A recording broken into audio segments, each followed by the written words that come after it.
Hello friends, അപ്പം ഞാൻ ഇന്ന് വന്നേക്കുന്നത് ഈ ഒരു ചോക്ലേറ്റ് ആയിട്ടാണ് കേട്ടോ. ഈ ഒരു ചോക്ലേറ്റ് ഞാൻ ആദ്യമായിട്ട് കാണുന്നത് കുഞ്ഞിൽ മോസേങ്കേറ്റ് എന്ന സിനിമ കാണുന്ന സമയത്താണ് കേട്ടോ. അന്ന് ഇത് വേണമെന്ന് ആഗ്രഹിക്കാനോ അല്ലെങ്കിൽ ഇത് വേണമെന്ന് പറഞ്ഞ് വാശി പിടിക്കാനോ അല്ലെങ്കിൽ വാങ്ങിത്തരാനുള്ള സാമ്പത്തിക ശേഷിയൊന്നും നമുക്ക് അന്ന് ഉണ്ടായിരുന്നില്ല കേട്ടോ. പക്ഷെ ഈ ഒരു ചോക്ലേറ്റ് എൻ്റെ കയ്യിലെത്തുമ്പോൾ ഇത്രയും വർഷങ്ങൾ എടുത്തു കേട്ടോ. അതും എൻ്റെ ബെസ്റ്റ് ഫ്രണ്ടായ അപ്പുവാണ് കേട്ടോ ഇത് കൊണ്ടു തന്നിട്ടുണ്ടായിരുന്നത്. ഏതോ ഒരു ദിവസം ഞാൻ ഈ ഒരു ചോക്ലേറ്റ് കഴിച്ചിട്ടില്ല എന്ന് പറഞ്ഞപ്പോൾ അത് ഓർത്ത് വെച്ച് അവൻ വരുന്ന സമയത്ത് ഇത് കൊണ്ടുത്തരുന്ന ഞാൻ ഒട്ടും പ്രതീക്ഷിച്ചിട്ടുണ്ടായിരുന്നില്ല. കൂട്ടത്തിൽ അവൻ വന്നതും എനിക്കൊരു സർപ്രൈസ് ആയിരിക്കട്ടെ എന്ന് അവൻ വിചാരിച്ചിട്ടുണ്ടായിരുന്നു. പക്ഷേ തലേ ദിവസം രാത്രി തന്നെ മറ്റ് ഫ്രണ്ട്സ് പറഞ്ഞിട്ട് ഞാൻ അവൻ്റെ വരവ് അറിഞ്ഞിട്ടുണ്ടായിരുന്നു കേട്ടോ. അപ്പോൾ അവൻ കൊണ്ടുതന്നതാണ് കേട്ടോ ഇത്. അതിൻ്റെ ഷോ ഓഫാണ് നിങ്ങളിപ്പോൾ കണ്ടുകൊണ്ടിരിക്കുന്നത്.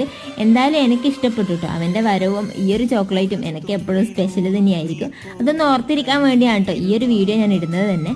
അപ്പോൾ എൻ്റെ വീഡിയോ ഇഷ്ടപ്പെട്ടിട്ടുണ്ടാകുമെന്ന് വിചാരിക്കുന്നു. അടുത്ത വീഡിയോ കാണാം. ടാറ്റാ.